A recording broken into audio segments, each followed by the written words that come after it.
I do want to talk about where you are. You're at the Republican Jewish Coalition Conference.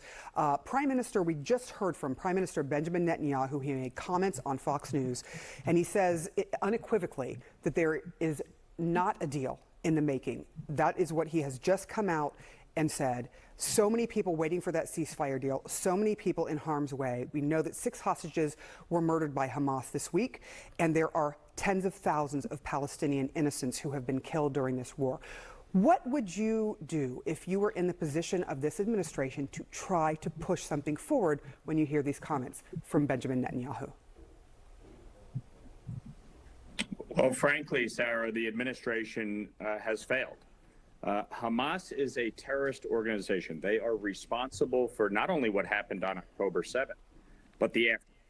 No civilized society executes hostages in the way that they did the other day, giving the order to execute Americans and innocent Israeli citizens. It's absolutely outrageous.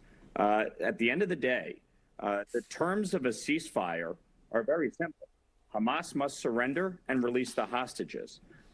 Their refusal to do so, and to be clear, it is Hamas that is refusing to enter the terms of a ceasefire. And they have violated 8 ceasefires over the last 16 years. So for this administration, for President Biden, Kamala Harris to try and point the finger at Israel, it's shameful. And this is the same administration that not only withheld weapons from Israel, but told Israel not to go into Rafah. That's where these hostages are being held. The fact is the American government should be taking the lead to make sure that American hostages are being released.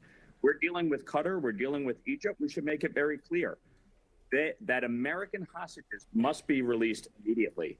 And the fact that this administration it continues to try to scapegoat Israel in this conflict is just wrong.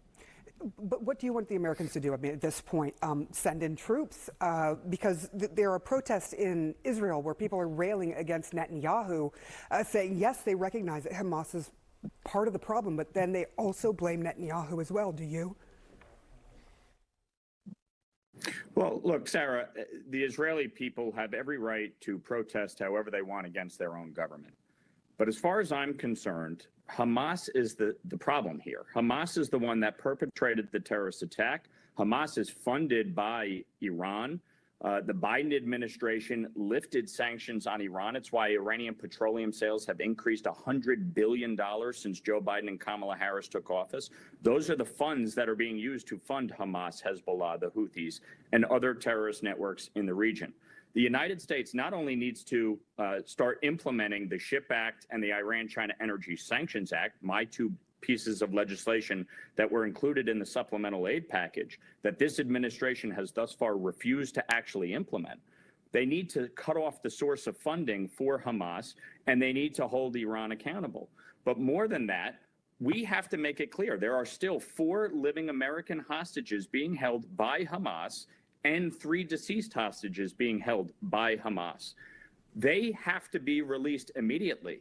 And President Biden and Vice President Harris should be making that abundantly clear to Qatar, to Egypt, through these negotiations with Hamas, separate and apart from the situation with respect to Israel. The Americans should be released. And the fact that when those first hostage negotiations occurred and you had hostages released, the fact that these Americans were not part of it is shameful.